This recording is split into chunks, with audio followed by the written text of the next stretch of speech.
Hey everyone, this is Uri for Guerrilla Poker. In this video, I'm gonna be taking a look at a really cool hand played on high stakes poker between Brandon Steven and Tom Dwan. Really big bluff that tried to get pulled off, and you guys are gonna see the result. I'm gonna go a bit more in depth than usual. We'll look at some solver outputs and try to understand kind of the big picture of what each player should be doing in a spot, and we'll see how far these guys deviated. So let's get into it. First, I want to do a short review of pre-flop. Brandon Steven raised under the gun six-handed with King 4 of spades, and Tom Dwan called on the button with 9-5 of diamonds, and Bryn Kenny called in the big blind with 10 of hearts, 7 of spades. So under the gun open, you guys can see that King 4 suited isn't really there, but King 5 suited is slightly there, King 6 suited is slightly there, and low frequencies. And King 4 suited, even though it's not there, it's almost there. It's barely losing to open it, and this is with no antes. So given there are antes, there's more money to play for. You definitely want to be opening King 4 suited.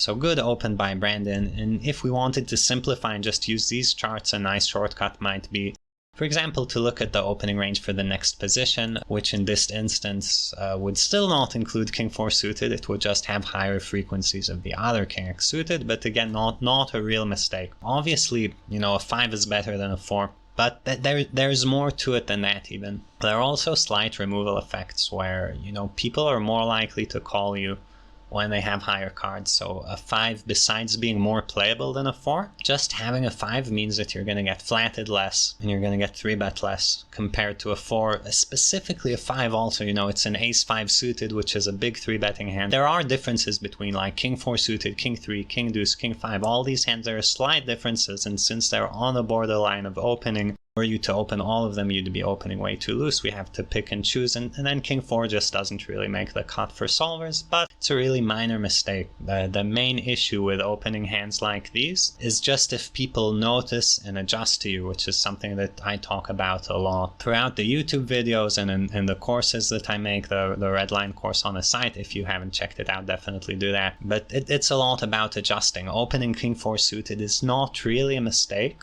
in a fundamental sense. It's just a tiny bit too loose. But if people notice that you're too loose and they adjust to that, then it starts snowballing and becoming a bigger mistake. Okay, so we have an open. I think we will shortcut this to be an MP open as far as a sim. And we can look at the button. Button flatting range certainly doesn't include Tom Dwan's hand 9-5 suited. The closest you get to it is something like 7-5 suited or 9-7 suited, which again are kind of low frequency calls. And what you guys can see again is, you know, 9-6 suited starts losing 1/10 of a big blind, and 9-5 suited losing almost 30% of a big blind with no antes. Antes are obviously going to make things better for Tom Dwan for flatting. Decent chance this is still losing at a significant clip. This is not the same, we'll call it, league of mistake as Brandon Stevens. This is actually too loose. Like, Tom Dwan is playing too loose here, and against really good opponents this wouldn't work out. But there are a few reasons why it's not as bad as it seems.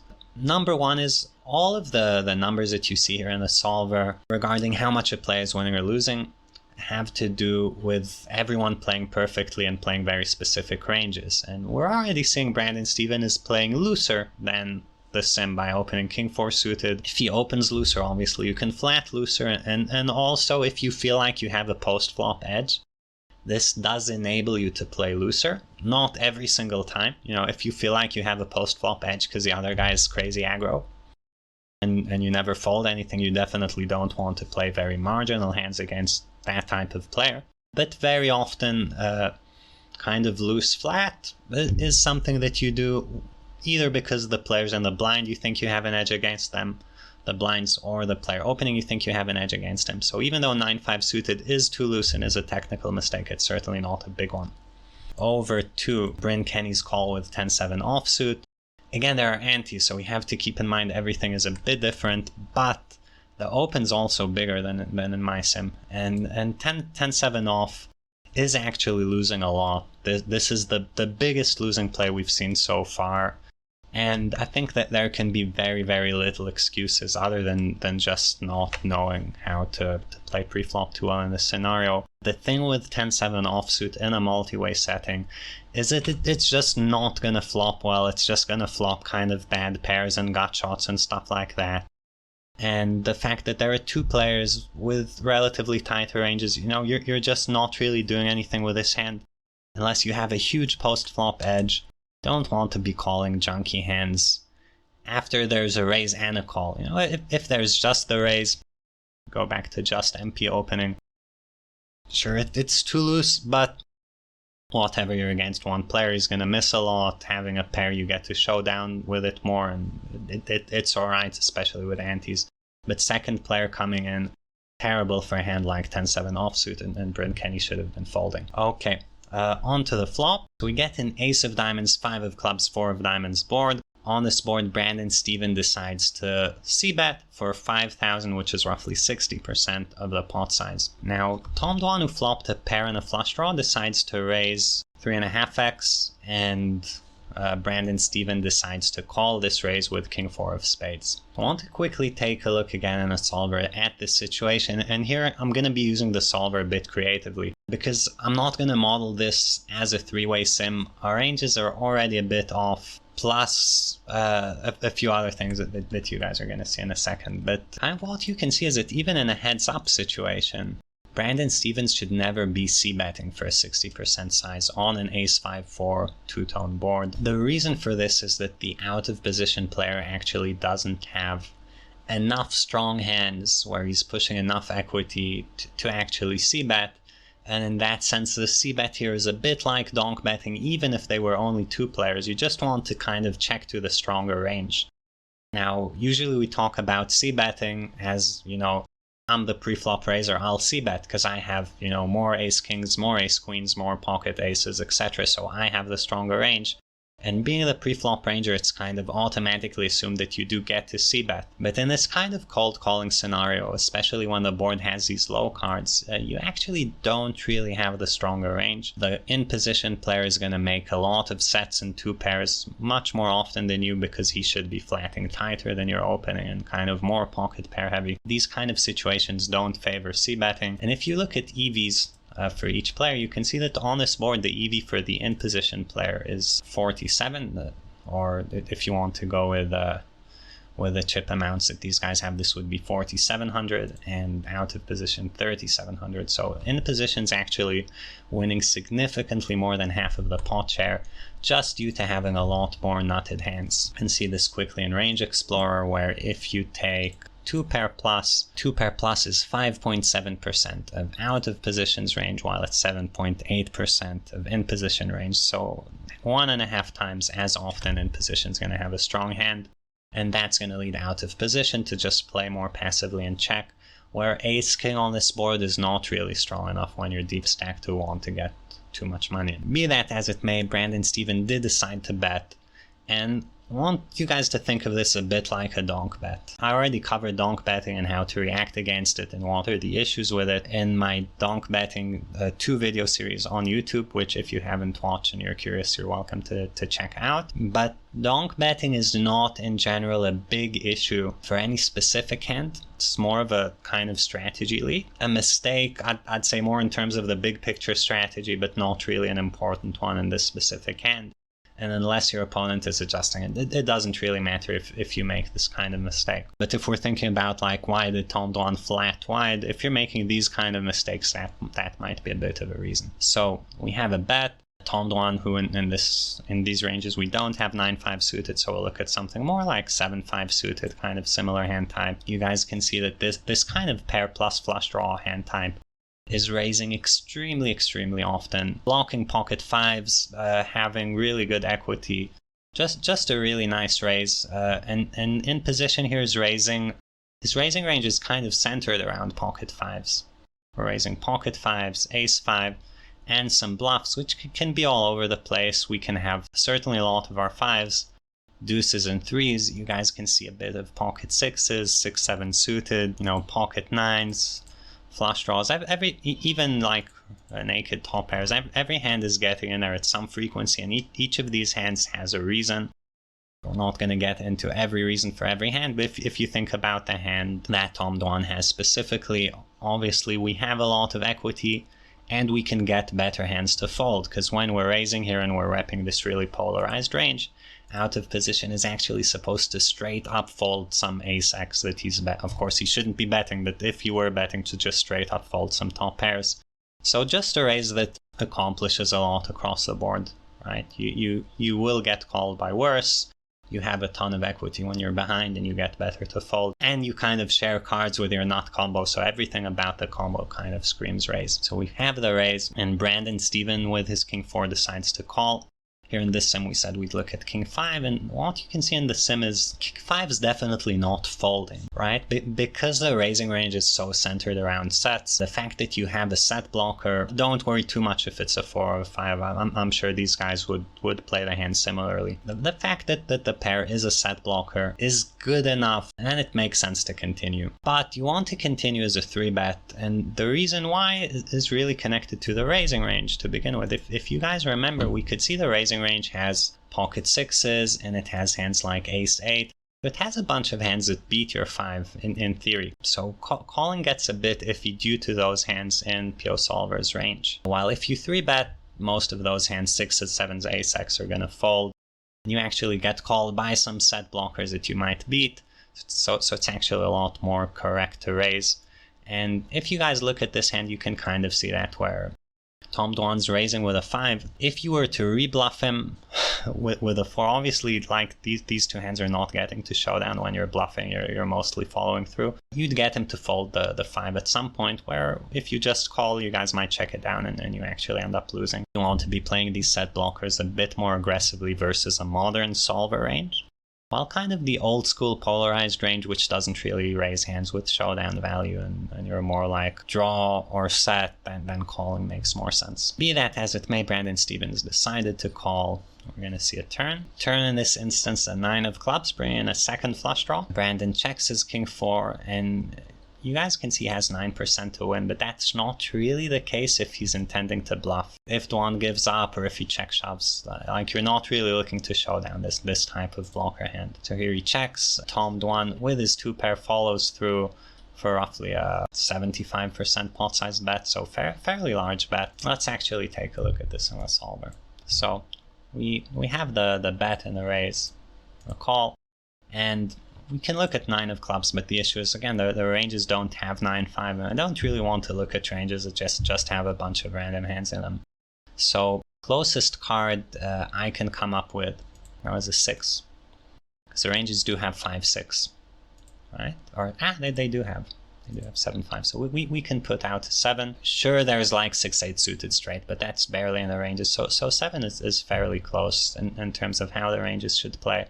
And we have a check, and you guys can see if Tom Dwan has a hand like 7-5 of diamonds, 7-5 of spades, 7-5 of hearts, etc., those hands should certainly be betting. Not with the intention of generally necessarily going all in on the river, but they're just strong, they have lots of equity. You will get called by some top pairs, even top pairs with flush draws are now hands you beat.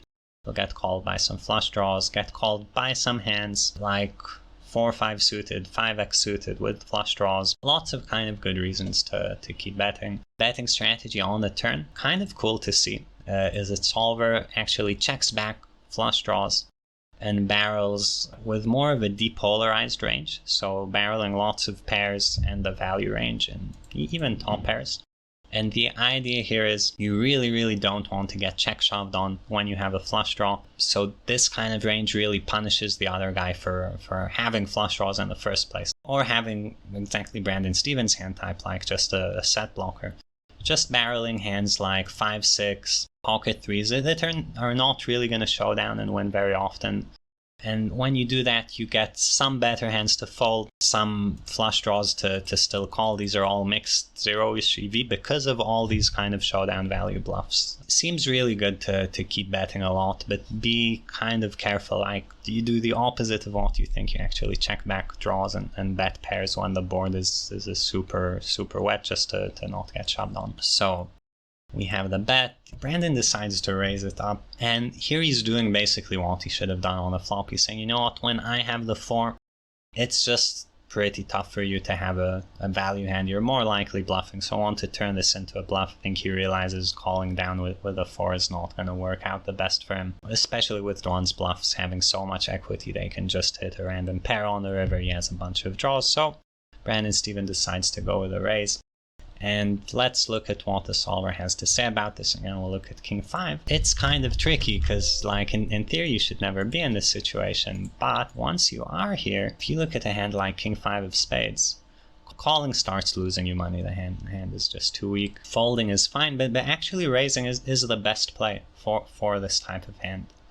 And the reason makes sense. It's the same reason we wanted to re-raise on a flop. We just, like, when you have the set blocker, you make Dwan's range so heavily weighted towards bluffs. You rather raise this size and shove, and when you raise, Dwan needs to start folding a lot. A lot of the random pairs and bluffs that he's barreling, even flush draws, there's not actually enough behind where you can call easily. So actually really good play by Brandon Steven, which is surprising to see, because you look at this hand, and you might think like King 4 of spades, wow, the guy's just punting off a bunch of money trying to bluff. This is actually a fairly intelligent play and a fairly intelligent bluff. And now, I remember watching this hand, and Tom Dwan's faced with a really tough decision. Tough decision in the sense of, like, what to do when all the money goes in, right? Like, do you want to shove now, or if you call, what are you going to do on the river? Because you're not really beating a value range at this point with 9-5 of diamonds. Like, Brandon Steven can't just go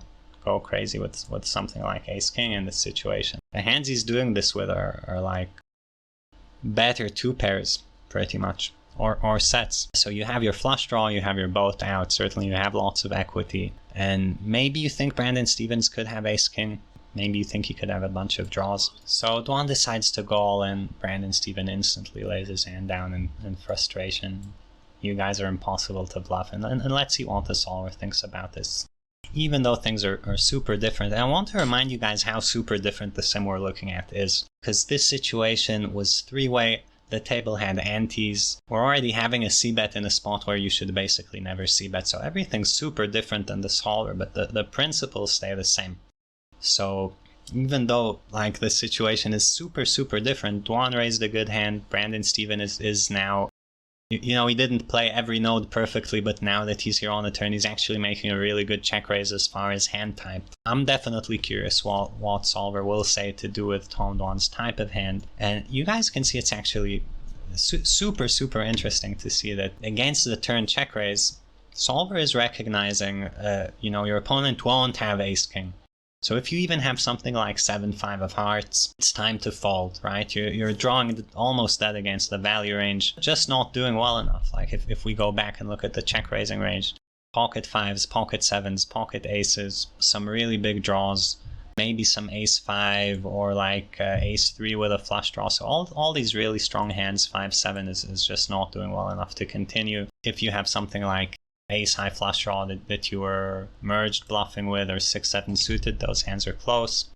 And when you have Dwan's specific hand, you know, this is becoming too strong, obviously, with a flush draw to actually fold. What the solver does is actually mix. Mostly calls and sometimes goes all in, and this is important to think about. Why do you mostly call and sometimes go all in and not just always call? The board is super wet. You don't want to just call your hands, because that kind of lets Brandon Steven get away with check raising his draws. He always gets to see the river. You don't really want to let him do that. Obviously he will be check raising some hands with equity that are folding. You want to have some bluffs, and it's important to realize 7-5 of diamonds, this is a bluff shove, or 9-5 in Dwan's case.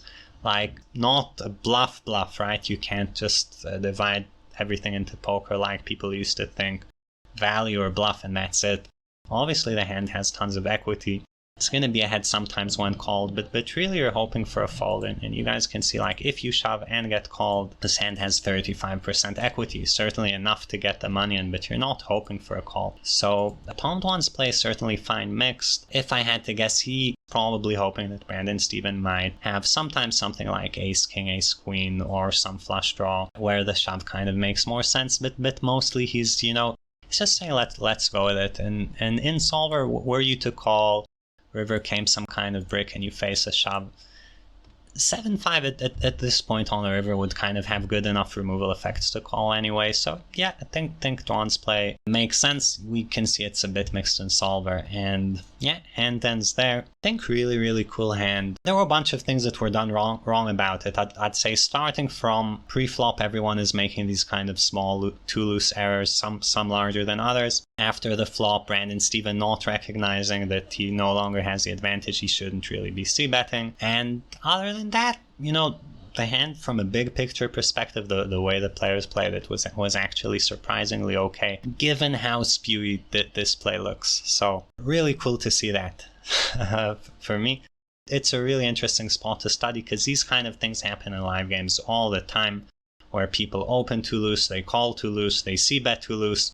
You should know the kind of adjustments you should be making, because if you're not making them, then all of these mistakes are not really getting punished for these guys. Okay, so that's it for this video. Please let me know in the comments if you like this kind of more in-depth video, where we're looking a bit more broadly at the strategies and looking at them through the solver. I highly recommend you check out our website. We have a cool course about how to improve your red line, which talks about exactly these things, helps you to kind of understand better what kind of mistakes people can make, and we're starting to figure out how we can adjust to different types of mistakes. Also have some GTO preflop charts, which are definitely useful. I'm sure these guys could have used them. Hopefully you guys saw a bit how you can use those dynamically, even when they don't exactly fit the situation.